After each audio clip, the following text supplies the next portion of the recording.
Hello friends, मैं अपराजिता let's talk laws में आपका बहुत बहुत स्वागत करती हूँ। फ्रेंड्स, लास्ट 2 वीडियोज़ में हमने बेदखल क्या है जाना था, बेदखल कौन करवा सकता है जाना था, आखिर लोग बेदखल क्यों करवाते हैं इस बारे में हमने बात करी थी। और उसके बाद मेरी दूसरी वीडियो आई थी, उसमें हमने बेदखल करने के कानूनी तरीक़ों को जाना था। फ्रेंड्स, आज की वीडियो में हम ये जानेंगे कि दहेज के केस में कब बेटे को बेदखल कर सकते हैं और बेदखली कैसे ख़त्म की जा सकती है। फ्रेंड्स, वैसे तो हम सभी जानते हैं कि ज़्यादातर लोग अपने बेटे को बेदखल दहेज केस से बचाने के लिए करवाते हैं, लेकिन हर जगह ऐसा नहीं होता। जैसे कि अगर आपके माता पिता मान लीजिए कि कमाते नहीं हैं, तो ऐसे लड़के को चाहिए कि अगर पत्नी उस पर केस करके खर्चा लेती है तो आप भी अपने माता पिता से अपने ऊपर केस करवा कर अपने खर्चे को कम करवा सकते हैं।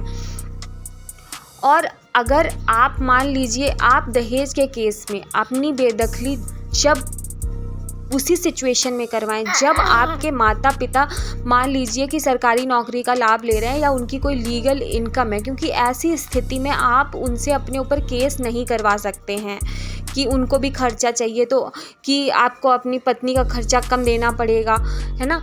और मान लीजिए कि आपके माता पिता की कोई लीगल इनकम नहीं है, तो आप अपनी माता पिता से अपने ऊपर केस करवा के उनसे भी ये केस करवा सकते हैं कि भाई मुझे उनको भी खर्चा देना है।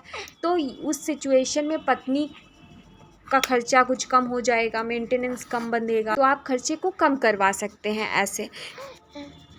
लेकिन अगर आपके माता पिता की ऑलरेडी लीगल इनकम है और आपके माता पिता ऑलरेडी गवर्नमेंट जॉब में हैं, उनकी लीगल इनकम है, तो उस स्थिति में आप अपने ऊपर केस नहीं करवा सकते हैं। तो उस सिचुएशन में आप अपने आप को बेदखल करवा सकते हैं दहेज केस में बचने के लिए। ठीक, अब नेक्स्ट हम बात करते हैं कि बेदखली को कैसे ख़त्म किया जा सकता है। तो काफ़ी लोग ऐसा सोचते हैं फ्रेंड्स कि बेदखली एक बार हो जाने के बाद कभी ख़त्म नहीं हो सकती, लेकिन ऐसा नहीं होता है। आप न्यूज़पेपर में निकलवा करके पहले जो भी बेदखली आपने की थी उसका ब्यौरा देकर उस बेदखली को समाप्त करवा सकते हैं। ठीक, तो फ्रेंड्स, उम्मीद करती हूँ कि आपको मेरी ये जानकारी पसंद आई होगी। अगर पसंद आई हो तो मेरे चैनल को सब्सक्राइब कर लीजिए, लाइक कर लीजिए। मैं अपने चैनल पे ऐसे ही लीगल इन्फॉर्मेटिव वीडियोस आपके लिए लाती रहती हूँ। तो फ्रेंड्स, जुड़े रहिए, फिर मिलते हैं नेक्स्ट वीडियो में। Till then bye bye.